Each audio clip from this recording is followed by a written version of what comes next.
Well, what's up, folks? It's 2bricks here, back in with another official set review. This is Ahsoka Tano's Duel on Peridea, and it's a set that I'm having very complicated and mixed feelings about due to the fact that I have devoted so much of my own time as a mock maker to building a T6 shuttle from the Ahsoka show, and I'm just so very excited to get these particular figures released from LEGO in a single set, although I think objectively to the sort of major set buying crowd and community, this is probably going to be a little bit of a letdown.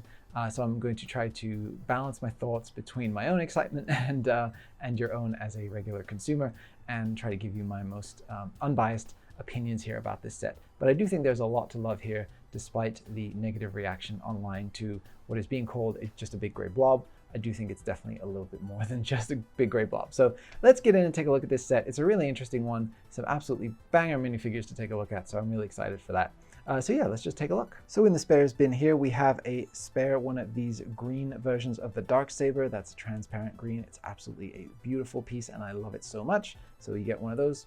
So, you know, 2 in the set total.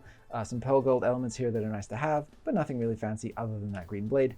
This is the sticker sheet. These are all for the henge elements that go around the edge, and you have to apply these very, very carefully. Otherwise, you will have a not very appealing looking final set. So that is really a bummer. And then these all go on the ground to line the gold kind of lining around the ground. And again, if you mess up on these, it really detracts from the look of the final set. So if you're someone who does not like sticker application, I don't know what to tell you. There's a lot in this one. So rely on that brick separator, get those stickers lined up carefully, take your time, and get it right, because it will be worth it in the end. All right, so focusing on the actual set itself here, we have the Duel on Peridea. This is the first official set to ever be taking place outside of the main Star Wars galaxy, which is of course a really interesting concept that they introduced in Ahsoka Season 1. This is from the ending of the show when everybody sort of has their big climactic battle, although Thrawn, I don't think, should be present here. He should be making his escape right now, but that's fine. I'm so happy to have a Thrawn figure, not complaining. And then we have these two spinny turntables here, which are remotely controlled with some of these splat gears, and then in the middle here you can sort of independently have Morgan Elsbeth fighting off 2 foes at once on either side. We have our Night Trooper off to the side, although a lot of people have taken to calling these Death Troopers due to their similarity to Death Troopers in the original Legends continuity. So there you go. That's basically what we're looking at here. You know, we have our angled henge pieces with the beautiful elegant rounded graphics and all the intersecting lines and things. It's very evocative of Dave Filoni's side of Star Wars and how it views the Force through this very sort of astral lens. Lots of these sort of they sort of look like planet trajectory type diagrams, right? That sort of depicts the Force in this really unique and interesting way. And then we have the sort of the lines on the ground and really, really interesting building techniques to be able to get all of these strange angles to meet up perfectly. So this is a set where you cannot just simply get 2 and then make have a simple way to make it fully round. I'm sure that somebody will do instructions for that on Rebrickable or something like that. But it's not something that's designed by default to just simply get 2 and slap them together. And I'm actually happy about that. I don't like when LEGO encourages you to simply buy half a set and then get 2 to make the full thing, like they did with their architecture pyramid. That was not cool in my opinion. So this is really intended to be a standalone piece that's sort of artistically sliced with a little bit extra, a little bit more than half on display of this circle, and I quite like it the way that it's set up. I think it's a very elegant display piece. The functions here, to me, are close but don't quite work. So if this was also remotely activated and you could do all 3 and you could sort of have a Rock'em Sock'em Robots matchup here, I would understand. But having to do this one independently while controlling these off, I don't know. I guess it's sort of like 2 people.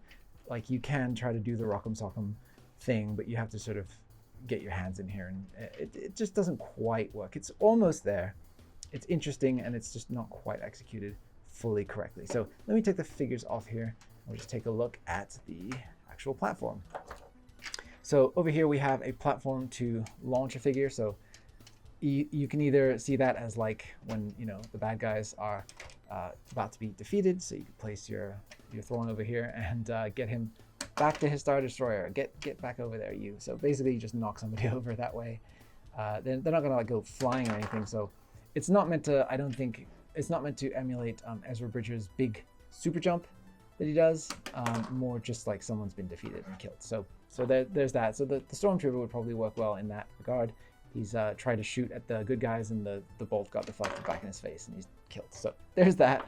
And then for the life of me, I don't know why they put blue pieces down underneath these holes here that are visible. It's so distracting. This whole thing is so elegant and gray and monotone, and it has a statement to make, and then you have these blue pieces showing through. I just don't understand it. Just make them gray. There's so much gray in the set already, it wouldn't hurt anybody. But yeah, here's what it looks like from the underside. So you can see all the really interesting construction techniques that were used to hold all this in at the right angle, including ball joints, clips, pieces with pre-built-in angles that all kind of line up together. It's really, really interesting stuff and really well done. And then these hinge pieces are simply hinged in, and I do like that they give them a little bit of detail on the back here too with the gold bars. That's nice. And then yeah, this whole side back here is just sort of a little bit unfinished. I would say maybe just adding a couple of more pieces in here to sort of fill this out and make this feel like a 1x3 and a 1x3 here and here. Brick to just kind of fill that out would have been nice, but you know, whatever. It's in the back, so it's fine. And the front here is nicely finished off. So I mean, it is technically a big gray blob. I understand what people are saying when they say that, but the amount of effort that went into constructing this is no different than what would go into a starship with very specific angles, or you know, a sports car that has really specific needs for how it's built. It's just that this happens to be a slab of concrete that we're building, right? So it automatically feels less valid to some people, and I do understand what they mean when they say that. But I think the building experience for this platform was actually very satisfying, and in a sort of an architecture type vein, it gives you a lot of interesting ways to think about how to connect large elements together in a very satisfying and seamless way. Even, you know, that being said, there are still a few gaps, right? It's not perfect, but it's very close. So just swap out those parts under there for gray, and I think you're pretty much golden. And then if you can just ignore these, I kind of just view these as like cracks, right? This ground is ancient, and there's some cracks in it. It's fine. But yeah, you can see here I did my very best to line up the stickers. I got them pretty good, but there's still a few parts where they are kind of offset a little bit. If it was more than that, I feel like you would really start to negatively impact the look of the set. So again, do be careful with those as much as you can. So yeah, there are those. Let's take a look at the minifigures. So first up we have Ahsoka the White. She has her, sorry, focus, there you go. She has her lighter color overall outfit with much more of the beads and ropes and strings, and kind of, it somehow looks more zen, more spiritual, more at peace. So this is obviously after her midpoint turning point in the show, where she's definitely kind of worked through some of her demons and finally becomes the cheerful and happy-go-lucky Ahsoka that we missed from the earlier incarnations of her. She has her two white lightsabers, of course, although these are clear. I really think that there should be a way for LEGO to produce a white transparent clear piece here, like in the same way that we can get transparent blue. There should be some way that they can get a sort of semi-transparent white for these blades, but you know, the clear works well enough, I guess. And that, you know, all the printing on the arms for her braces looks great with the metallic printing, and then even just the little bit of ropes over the top kind of cinching everything into place. The bandages on her arms, or the wraps, look fantastic, and it's actually really nicely printed white as compared to a lot of LEGO sets where we get really dull white printing on top of colored elements. So that looks great. And then just popping this off here, getting flashbacks of seeing bold Ahsoka in the show. That was really funny. She has her double-sided face here, so that you can see she's got a more angry, ready for battle face, and that's perfectly nice and valid for her to have, since she is fighting a lot of people in this episode. This whole episode is pretty much just fighting, so there you go. And then she can get a little bit more stoic at the end here, and you know, a little bit more satisfied with once the battle is won. Even though they lost, they still won the personal battle, so there you go. I like the printing work as well that's done on here for her little sort of crown adorning piece here. That looks really nice. All the little subtle lines and things that they put in there. There's really a lot of effort that went into printing this headpiece specifically, and it looks great. And it's that sort of rubbery plastic, so it's not gonna get brittle and snap on you. It's very sort of squishy. So yeah, there's that. Next up we have Morgan Elsbeth, and she's got her full Night Sister regalia and her full Night Sister makeup that is sort of brought upon by magic, which is really nice. The flaming sword element here is not exactly flaming looking. It looks like the Darksaber because it is the same piece. I do believe Ninjago has some flaming sword blade elements that could have potentially worked even better, as this is supposed to be literally like a green energy smoke sword. But I'm happy to get the Darksaber in this color. This would actually be really useful for a lot of sort of cyberpunk type builds, I think. This piece is really, really cool in its shape and in its coloring, so I'm not complaining.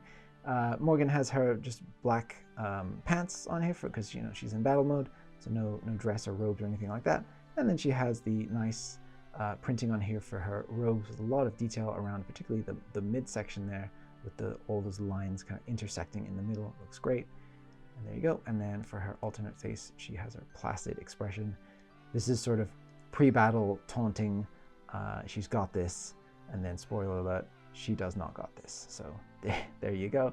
I like that they just randomly added an extra stud onto the bottom of her lightsaber hilt here. I'm not sure why this specific lightsaber called for that versus any other that we've seen, but it's cool to have a little bit of variation. It does make it slightly harder to pose her with it though, so that is the one downside of that. But you can of course take it off. Ezra Bridger here looks fantastic. He's got his piercing blue eyes. A lot of people are saying that they're kind of haunted by the new Lego style with no pupils in the eyes. I think it's fine. I think it looks more like Lego than the old pupil style did anyway. He's got his couple of little scratches on his face. All of his robes look fantastic. He's got his sort of homemade chainmail armor underneath his robes there. He properly looks like a good old-fashioned Star Wars hermit Jedi who's been in isolation for a long time before being brought back into the fight, so that's absolutely great. And again, sort of just literally just ropes and twine tying everything together because he doesn't have a lot of resources in this galaxy. And then on the other side here, again, more stern expression. I actually think this doesn't super work for Ezra because I think even when he's in the midst of battle, he's always cracking a joke, cracking a smile. So I think a more confident, smiling aggro face would have worked. But it's nice to have at least we get two expressions, so that's good. And then we have our Night Trooper here, so again with the red bandages, the sort of Night Sister infused magic, the gold printing on here for their cracked armor being replaced or being kind of welded or fused back together with gold, and then a straight horrifying zombie face underneath. That was really, really nice to see. I was really glad they didn't just give him a standard face. They really went to town on the horror aspect of it, and again those kind of dead eyes look really good with the no pupil look there, so I think that again works in its favor. This could almost be like an orc from Lord of the Rings, or this could work in a variety of settings, and I really like that. I think Star Wars is actually getting a lot more kind of multi-use in its print style. It's becoming more kind of applicable to other things, not just Star Wars, so I really like that about it. And it is the modern style of taller helmets that as much as people want them to go back, I don't think they're going to, so just make your peace with the long helmets. I personally think they look fine. And then again in here, just sort of adding in that extra dimension of detail on top of a ordinary Stormtrooper outfit. Looks great. I want a whole pack of a bunch of these. I want a battle pack with Night Troopers, please and thank you, and a Captain Enoch. We do not get one in this set. And then we have Thrawn. Thrawn has the I'm losing but actually I'm winning expression on his face right here, and he's also got the double-sided or the double molded printed legs here that have the black and white. You know what I'm trying to say. They look great, absolutely perfect for Thrawn. And then the very, very simple, elegant sort of white uniform here. No indication of him having a little bit of a paunch that he has in the show. That's absolutely fine. I'm glad they didn't do that. And then a small little pistol here for him to show that he means business. So then we'll take a look here on the other side. This is his actually I'm losing and I'm actually losing face, where he's a little bit out of control. I don't think we ever see him get this mad in the show. It is nice to see a little bit of a flare of anger from the otherwise cool exterior. And then of course back here we have the very, very sort of simplified Imperial uniform details. So there's Thrawn. Again, this was a very expensive figure to get your hands on. The only one that we had previously was really, really pricey, so I'm glad that we have another one on the market now, and that's great. So this is a $54 set, and do I think you should pay $54 for the set? No, I do not. I do not think this is worth $54 at all. I would say that at $45 this would feel like a stretch. $40 feels perfect for what you're getting here. If I had been given the parts budget for this set to work with, I would have included 2 extra minifigures and reduced the size of what we get back here for the actual play element, because the parts of this that you're actually playing with as a play set are the 2 swivelies, the little dealie back there, and the roundy part in the middle. And I don't think that all of the stuff that surrounds this was worth doing that. And I know that minifigures, especially new ones, are expensive to produce for Lego.